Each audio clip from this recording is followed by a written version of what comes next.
Hey guys, welcome to a behind the scenes. In this video, we're going to look at my two recent animations, which would be the Crazy Girlfriend one as well as the Villager Massage one. And so this video was actually uploaded first, and both these videos, the audio from these videos are from the same stream if you weren't aware.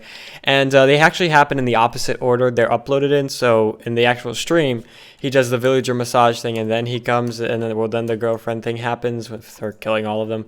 But I decided to switch them around because I think it'd be like I liked the idea of like kind of being one continuous story. So you have the girlfriend thing happen, and he kind of runs away, and then he ends up at the villager place and does that stuff, and then the girlfriend shows up with a bloody sword, and you know, just for like a continuous story kind of thing, which I thought would be kind of cool.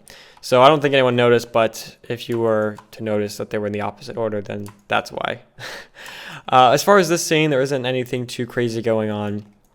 Rendering wise, just two lights, simple key light and a bounce, rendered through Mental Ray. I mentioned I've done a couple videos in the past that were actually real-time rendered, which I did. The Villager one was a real-time one, which I'll get into that a little bit.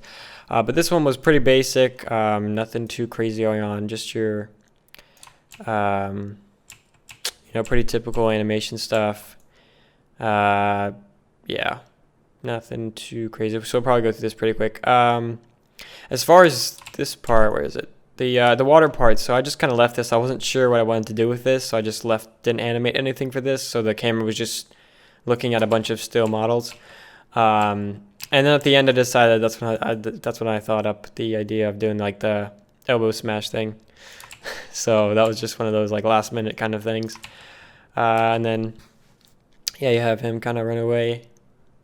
Girlfriend pops up. Intense running, camera shaking, and then he sacrifices this one to get away. And yeah, that's pretty much it for this video. Nothing, just typical animation, basic lighting setup. The terrain was just grabbed from a generated world. Kind of flew around a little bit looking for some terrain that matched up with the that looked a little bit similar to the terrain in the video, but. Yep, that's pretty much it for this. Let's go ahead and jump into the Villager one, which I have a little bit more to talk about. Alright, so here we are in the Villager animation, and I figured out a couple cool things, and I'm going to get a lot into kind of technically kind of stuff, like with the viewport and stuff, so bear with me here. So originally I just going to talk about my computer for a second. I bought this computer a little while, about a month ago. It's way more powerful than my old one. My old one had a 4770K and a GTX 970 in it. This one has a 5960X and a 980 Ti. And when it comes to the viewport, this is all the GPU doing the work here. The CPU really isn't doing a whole lot. It's basically a video game. And when it comes to video games, the CPU does some stuff, but the GPU is doing all the heavy lifting. And when I originally bought this computer, I didn't see a huge performance boost as far as playback compared to my old one, which when you compare the gaming difference, this one is just way better. The 980 Ti does a way better job than the 970. It's way faster, and I didn't see that in the actual viewport, and that kind of bothered me at first.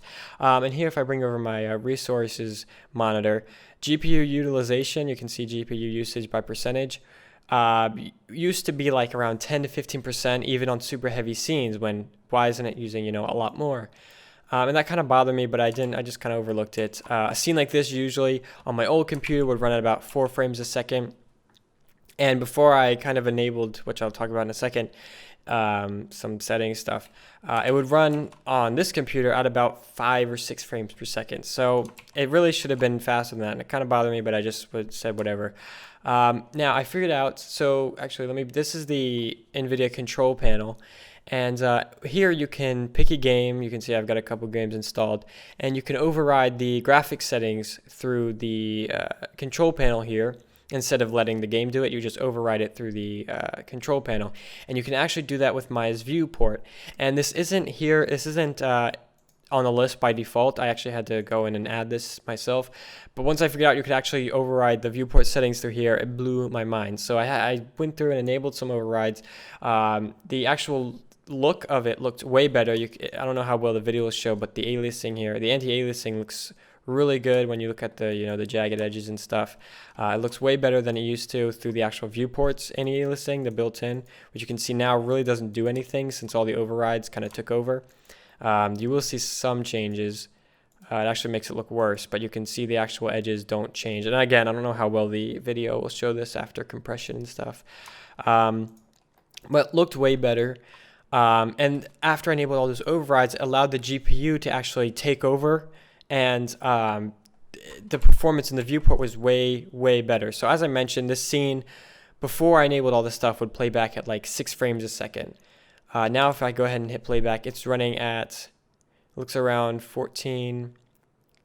about 14 frames a second. And this is with everything enabled, so we have all the lights and stuff enabled. Smooth mesh on the characters, ambient occlusion, basically as heavy as you can make the scene with its current configuration. Shadow resolution is at its highest, and it's still playing at about 14 frames a second, and this is rendering through 2 views at the same time. And to add on top of that, this monitor is a lot higher resolution. This is 1440 by 3440. So this viewport here is about 1080p roughly, and this one's about 720p as far as resolution. So it's rendering all this with all that stuff enabled. I'm still getting about 14 frames a second, which is just huge performance boost. And if I go ahead and show you in the hardware monitor, you can see GPU utilization is much higher. If I tumble around here, I'll probably jump up. Yeah, it's jumping up to like 60% roughly if you look right here. And yeah, so I've got a way better looking viewport and way better performance. I don't know if I mentioned this already, but yeah, the video, that's actually what you see in the video is this right here. Now, there was kind of something that I still need to work out. When you actually batch render it, so when when you actually convert what you see in the viewport into something you can put in a video editor like After Effects or whatever, it uses the CPU as well as the GPU, and that way any overrides that are in place have to be disabled because the CPU isn't going to be able to do that. And so what happened is when it actually rendered, if I go ahead and open a rendered frame here, it didn't have any aliasing or any of those extra stuff. It didn't actually render any of that extra stuff. And that really sucked because you can see here all this jagged edges and stuff just looks horrible. And unfortunately, I had to use this in the actual video. A way to kind of get around this a little bit is to render at a higher resolution, which is what I did, and then scale it down, which is essentially what anti-aliasing is, but in a more efficient way. So I ended up having just to do that, so I didn't actually get all the fancy anti-aliasing effects in the viewport. So I'll have to figure out how I can kind of get it to do that. But it's a good start at least. And yeah, it produced a really, I don't know, I just wanted to talk about this a little bit because it's just like, oh, what a huge difference it made for me. So yeah, that's it for that. As far as the actual animation goes, again, nothing too crazy. Pretty much your typical animation. This actually didn't take long at all, maybe 7 hours to animate through the whole thing, which usually it takes about 12 hours to animate a given animation. This one was pretty quick because there isn't too much, walking around or anything like that. It isn't like crazy action. It's just, him demonstrating this massage technique. And yeah, that's pretty much it for this. You can see the girlfriend comes in at the back. Where is it? If you didn't notice before, there's a bloody sword I mentioned. And then you have them trying to escape. But yeah, that's it for this. I hope you guys enjoyed. And if you did enjoy, leave a like. And thanks for watching.